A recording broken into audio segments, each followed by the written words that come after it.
টলিপাড়ায় নেমে এসেছে শোকের ছায়া। জনপ্রিয় অভিনেতা রাহুল অরুণোদয় ব্যানার্জি আর নেই।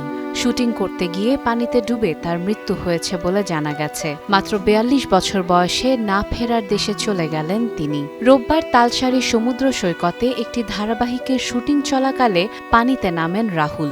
এক পর্যায়ে হঠাৎ তলিয়ে গেলে সহকর্মীরা তাকে উদ্ধার করে দ্রুত দীঘা হাসপাতালে নেন। সেখানে চিকিৎসকেরা তাকে মৃত ঘোষণা করেন। পুলিশ জানিয়েছে, প্রাথমিকভাবে ধারণা করা হচ্ছে পানিতে ডুবে তার মৃত্যু হয়েছে, তবে বিষয়টি তদন্তাধীন।